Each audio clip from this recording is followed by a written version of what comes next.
Time rules us all. It is the silent current that carries us from birth to death. We feel its passage in every heartbeat. We see its work in every sunrise. Yet what is this force that governs our lives so completely? We measure it with incredible precision, dividing our days into hours, minutes, seconds. But we also experience it in a deeply personal way. A joyful moment can feel fleeting. A moment of pain can seem to stretch into an eternity. It is a constant, marching forward at a steady pace for the entire universe. And it is a flexible, subjective experience, unique to each of us.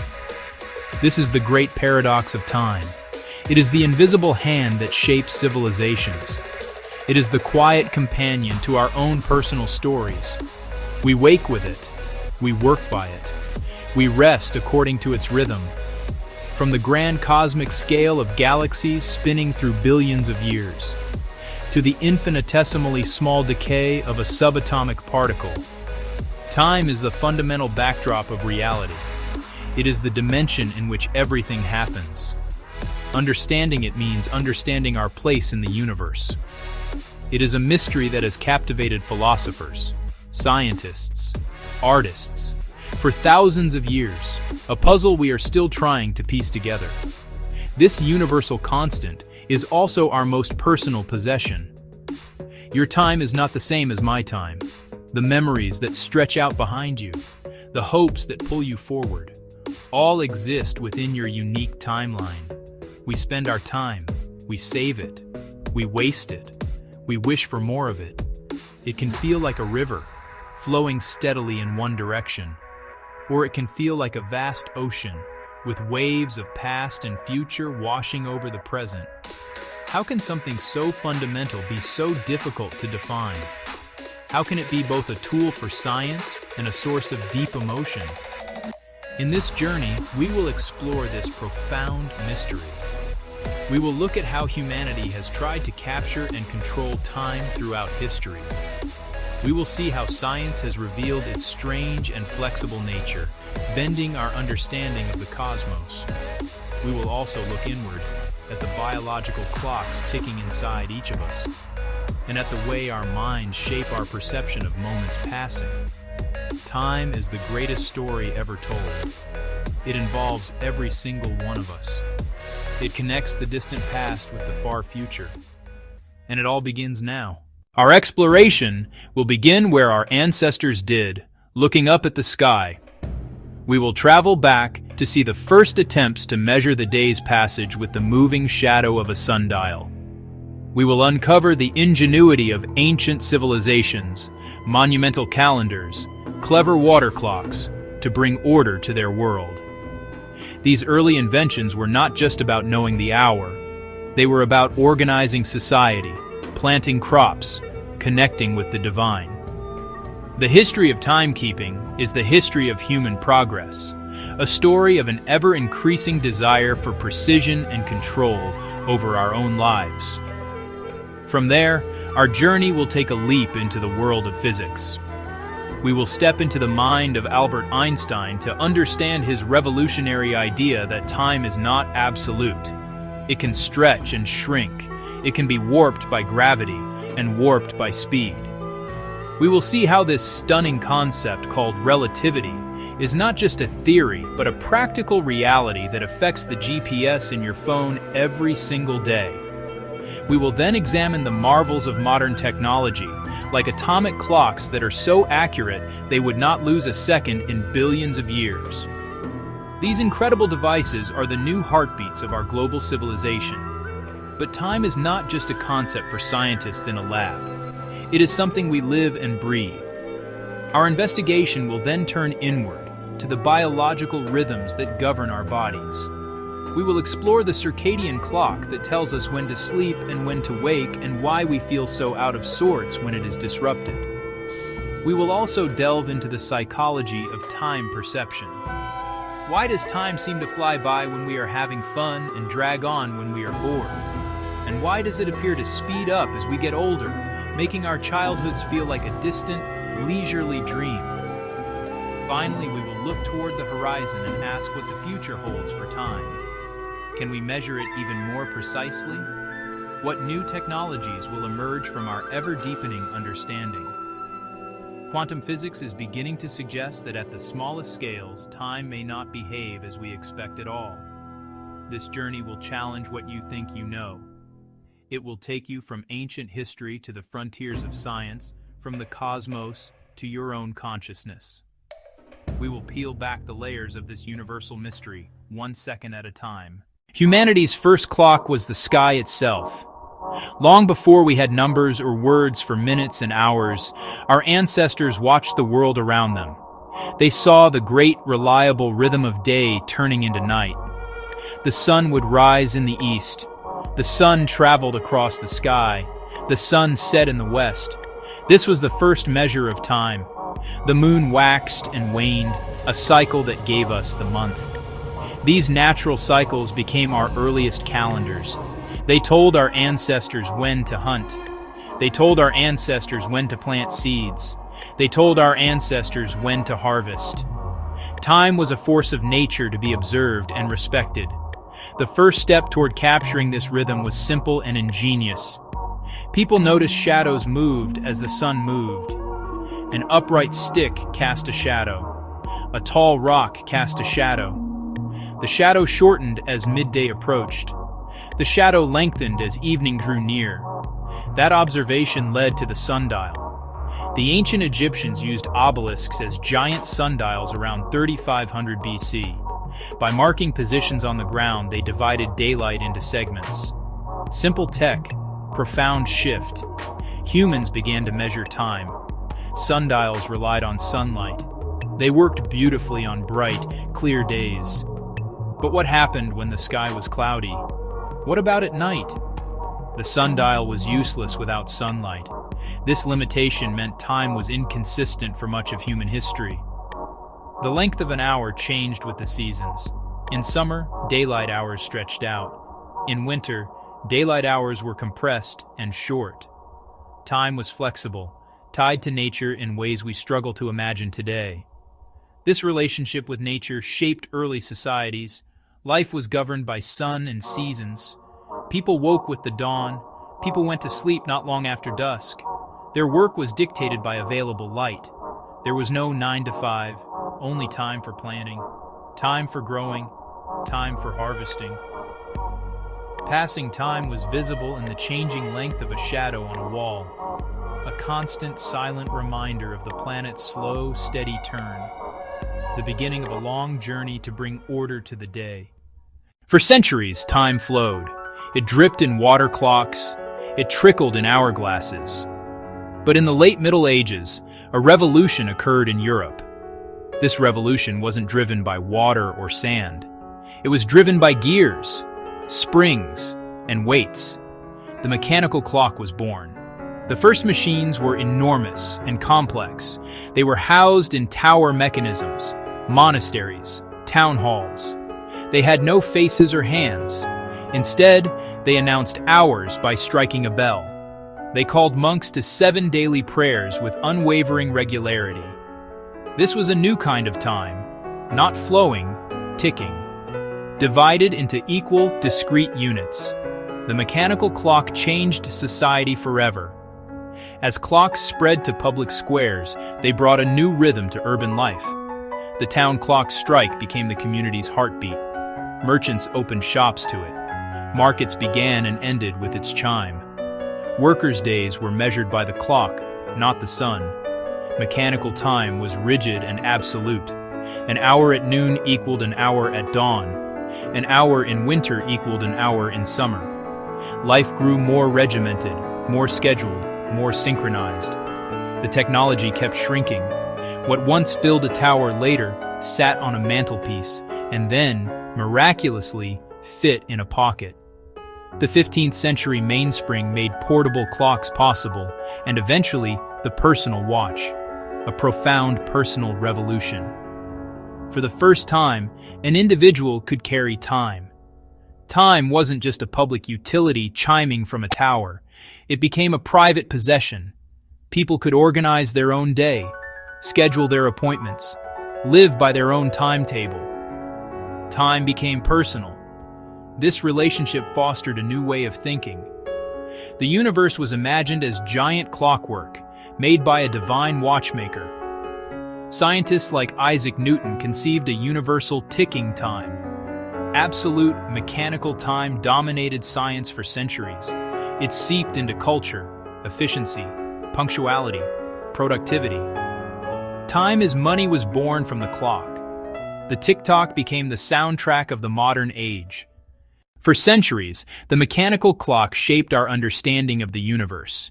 Its steady, reliable ticking seemed to mirror the very nature of time itself. This idea was formalized by one of history's greatest scientific minds, Sir Isaac Newton. In his view, time was absolute, true, and mathematical. It flowed on its own, without any relation to anything external. It was like a great invisible river, moving at a constant speed everywhere in the universe. Your second was the same as my second.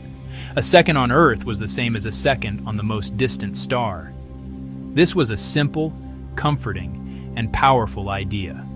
Newton's universe was a magnificent clockwork machine.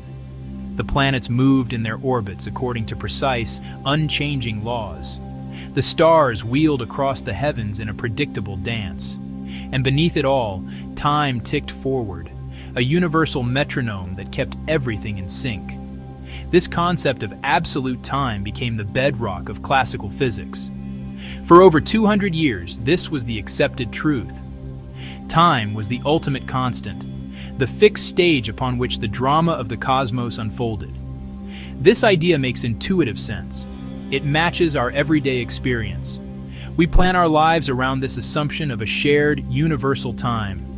But as the 19th century gave way to the 20th, new discoveries about light and electromagnetism began to reveal cracks in Newton's perfect clockwork universe. This strange fact would become a clue, a loose thread that, when pulled, would unravel the entire concept of absolute time and lead to a new, much stranger reality. At the beginning of the 20th century, a young patent clerk named Albert Einstein changed everything. He dared to ask a simple question: what if Newton was wrong? Einstein's revolutionary theory of relativity proposed a radical new idea. Time is not separate from space. Space, time. They are woven together into a four-dimensional fabric called space-time. This fabric is not rigid, it is flexible. It can be bent, it can be stretched, it can be warped by gravity, by motion. Time is relative. Its passage depends on your circumstances. The twin paradox explains it. Imagine two identical twins. One stays on Earth. The other travels on a rocket at nearly the speed of light. When the traveling twin returns, she is younger. This is not science fiction. From Earth's perspective, time for the fast-moving twins slowed down. The faster you move through space, the slower you move through time. Not just speed, gravity affects time too. According to general relativity, massive objects create a dent in space-time. That curvature is gravity.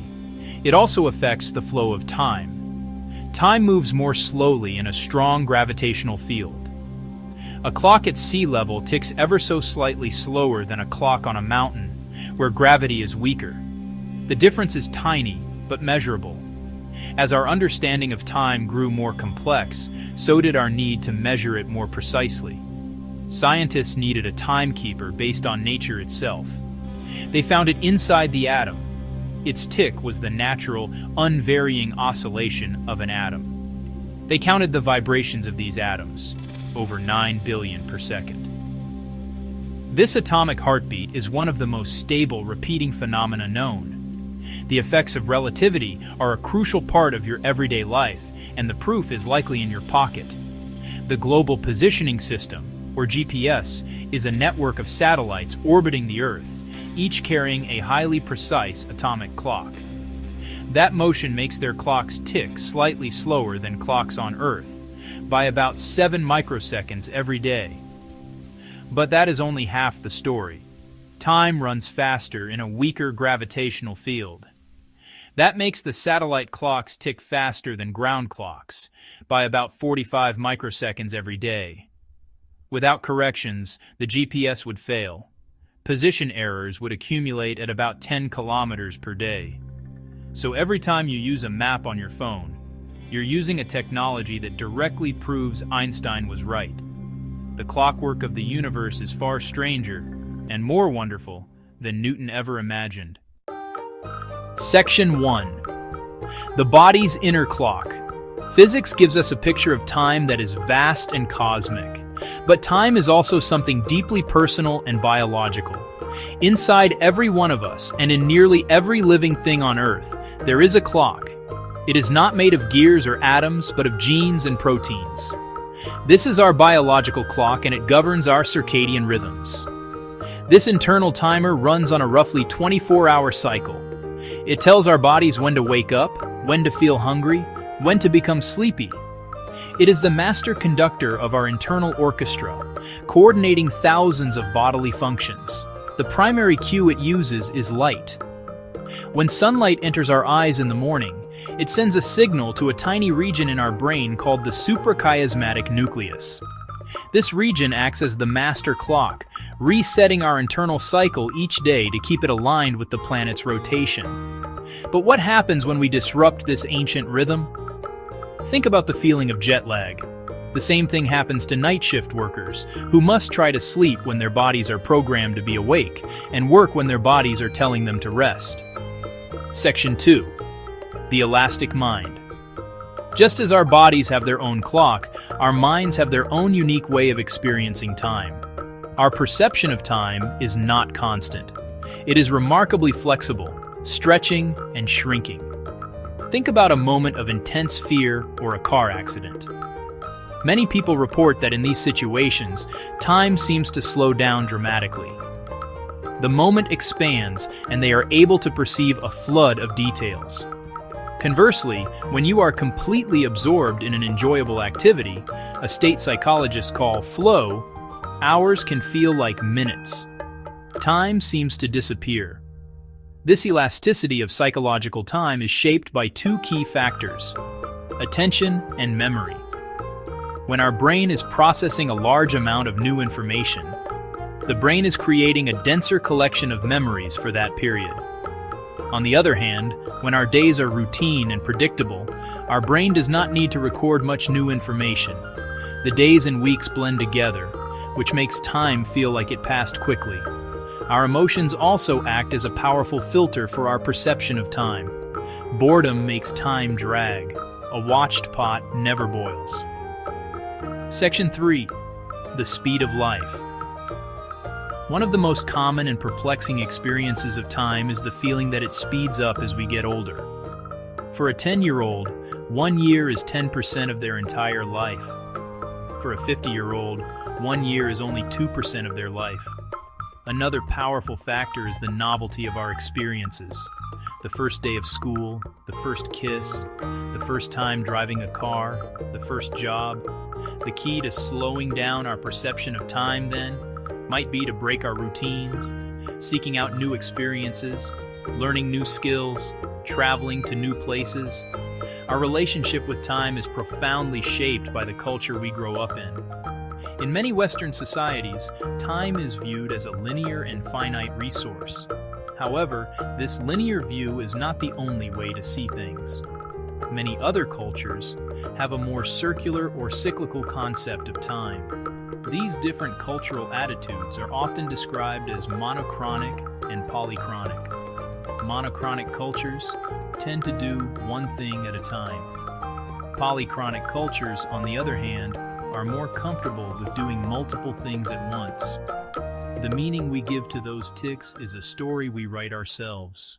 Our quest for precision did not end with the cesium atomic clock. Scientists are now building a new generation of timekeepers that are hundreds of times more accurate.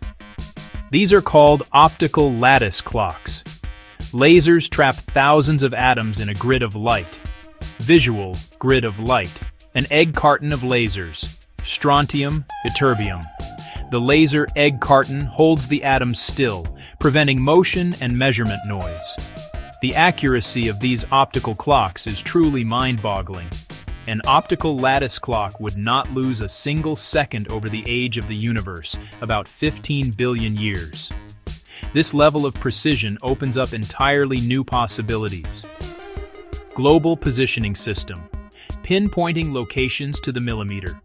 Autonomous vehicles, safer, more reliable navigation. Geology, networks of clocks measuring subtle tectonic shifts. As we peer into the future of time, we must look to the strange and counterintuitive world of quantum mechanics. Where does the arrow of time come from? Why do we remember the past, but not the future?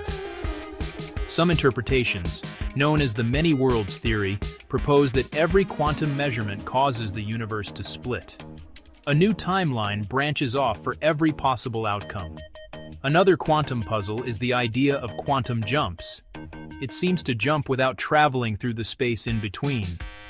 Does time itself have a smallest possible unit, a quantum of time? It might be an emergent property, something that arises from a deeper, timeless reality. Section 3. Time as an illusion. Perhaps time is not a fundamental feature of the universe at all. One compelling argument comes from the block universe theory. Our feeling of moving through time would be an illusion, like a dot of light moving along a movie reel that already contains the whole story. So why do we experience time as flowing? The answer might lie in entropy. The arrow of time could be our perception of the universe moving from ordered to disordered. If time is an illusion, what about free will and causality? If the future already exists, are our choices predetermined? Imagine a future where a surgeon could use a brain interface to slow down their perception of time. This would give them more subjective time to think, act, and make life-saving decisions. Conversely, someone could speed up their perception of time, making the unpleasant experience feel as if it passed in an instant. The ethical questions raised by such a technology are immense. Who would have access to it? Could it be used for coercion? The future of time is not just about more accurate measurements. It is also about understanding, and perhaps one day controlling, the mysterious, elastic, and deeply personal time that we all live in. Our journey through the mystery of time has taken us from the ancient world to the frontiers of modern physics. We have seen how time is two things at once. On one hand, it is a precise, physical quantity. This objective time is the foundation of our science and technology. On the other hand, time is a deeply personal, subjective experience. It is the time of our minds and our bodies. This is the time that stretches and shrinks, measured not in seconds, but in moments of meaning. These two faces of time, the clock's tick and the heart's beat, are in constant dialogue. The arrow of time, the direction from past to future, might be nothing more than the universe's slow, inevitable march toward greater disorder. Reflecting on time ultimately leads us to reflect on our own lives. It forces us to confront our own mortality and to think about how we spend the finite moments we are given. It connects our small individual lives to the vast cosmic drama unfolding for billions of years. We are, each of us, a brief but unique story told in time. Time governs everything, yet it remains a mystery we are still unraveling. The cycles of nature, the ticking of our own hearts, it is the silent rhythm that unites us all. The quest to understand it is a quest to understand ourselves and our place in the universe. A story constantly unfolding, with new discoveries just over the horizon.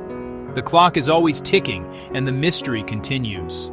Subscribe to Kendu Global Files for more 20-minute documentaries that explore the hidden forces shaping our world.